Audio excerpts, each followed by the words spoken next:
मुजव्वज़ा उन्वान पर गुफ्तगू के लिए मैंने कुरान हकीम के जो अल्फाज तिलावत किए हैं अपने माना के एतबार से ये इतने मारूफ हैं और इतने मशहूर हैं कि जब भी कोई खतीब खुतबा में इन्हें तिलावत करता है तो हर शख्स समझ जाता है कि अब नबी अकरम सल्लल्लाहु ताला अलैहि वसल्लम के मुबारक उसवा की बात होने वाली।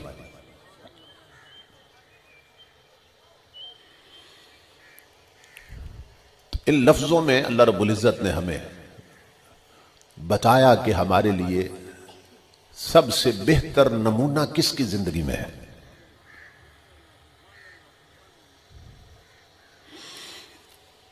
क्यों? इसलिए कि हम यहां खुद नहीं आए, इस दुनिया में हम खुद नहीं आए, अल्लाह रब्बुल इज्जत हमें लाया तो हम चले आए।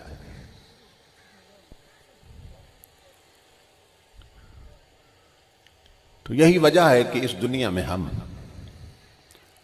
चूंकि अपनी मर्जी से नहीं आए तो अपनी मर्जी से रह भी नहीं सकते। जो लाया है ना वही ले जाएगा, और जो लाया है उसी ने बताया कि हमें यहां जो वक्त गुजारना है तो किसकी पैरवी करनी है, किसकी नकल करनी है, किसके पीछे चलना है।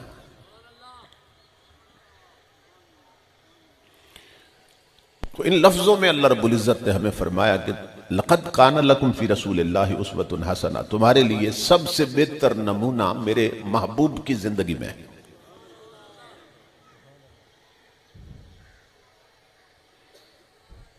दूसरे लफ्जों में यह फरमाया जा रहा है कि जिस कौम को मुस्तफ़ा जैसा रसूल मिल जाए सल्लल्लाहु अलैहि वसल्लम, जिस उम्मत को मोहम्मद अरबी जैसे रसूल मिल जाए, उसे फिर किसी और के पीछे चलने की जरूरत नहीं रहती, क्योंकि आपका उसवा और आपकी सीरत और आपका किरदार इतना कामिल है, अकमल है और मुकम्मल है और इतना अजमल है और इतना अहसन है कि इन्हें छोड़कर अगर हम किसी और के पीछे चलें तो ये हमारी अपनी बदबख्ती है।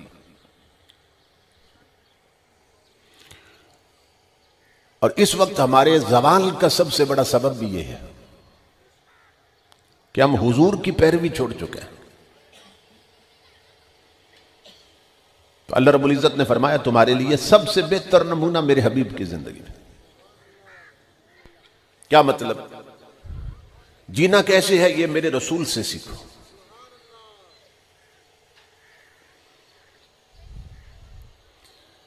तुम्हारे घर का माहौल कैसा होना चाहिए ये मेरे रसूल से सीखो। तुम्हारे बच्चों की तालीम और तरबियत कैसी होनी चाहिए, फरमाया ये मेरे हबीब से सीखो। तुम्हारी माओ बहनों बेटियों का पर्दा और लिबास कैसा होना चाहिए, फरमाया ये मेरे हबीब से सीखो। तुम्हारी शादियों के रस्म और रिवाज कैसे होने चाहिए, फरमाया ये मेरे रसूल से सीखो। तुम्हारे मुल्क में कानून किसका होना चाहिए, फरमाया ये मेरे हबीब से पूछो।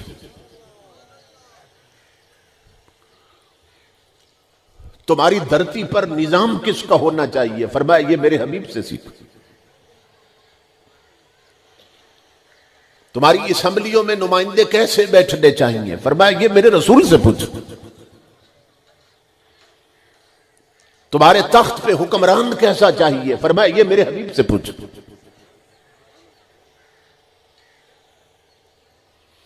तुम्हारी खारजा पॉलिसी क्या होनी चाहिए, ये मेरे महबूब से पूछो।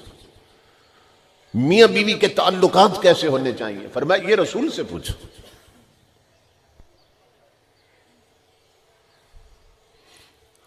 हाकिम और रियाया का ताल्लुक क्या होता है, फरमाया ये मेरे हबीब से पूछो। औलाद और वालिदैन का रिश्ता कैसा होना चाहिए, फरमाया ये मेरे हबीब से पूछो। तो जिंदगी के एक एक मरहले में, सिर्फ नमाज में नहीं, हम जब इस आयत को पढ़ते हैं या सुनते हैं तो चंद एक चीजें बयान होती हैं और हम फिर ये समझते हैं कि शायद सिर्फ नमाज में हुजूर की जात हमारे लिए सबसे बेहतर नमूना है, या सिर्फ हज करने में हुजूर की जात हमारे लिए सबसे बेहतर नमूना है। तो अल्लाह रब्बुल इज्जत ने यहां किसी एक अमल का जिक्र नहीं किया। क्यों? इसलिए कि फरमाया कि तुमने जब अपने आप को इसकी गुलामी में दे दिया मेरे हबीब और तुम उम्मती बन गए हुजूर के, तो फिर यह है कि जिंदगी का हर कदम उठाने से पहले तुम्हें देखना है कि इसके बारे में हुजूर क्या फरमाते हैं।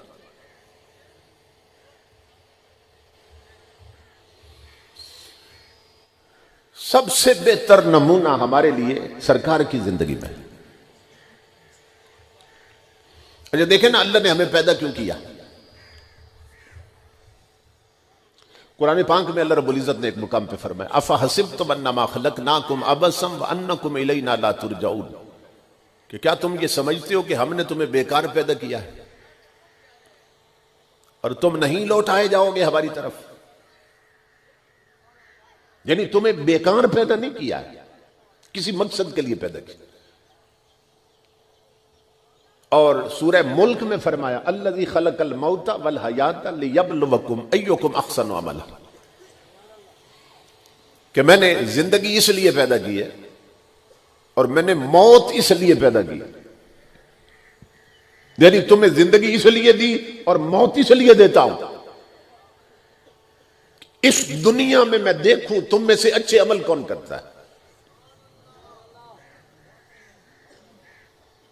कहीं फरमाया, वला नबलुवन्नकुम बिशैय्यिन मिनल खौफ वल जूअ व नक्सिम मिनल अम्वाल वल अनफुस वस्समरा, फरमाया मैं जरूर तुम्हारा इम्तिहान लूंगा, तुम्हें आजमाऊंगा।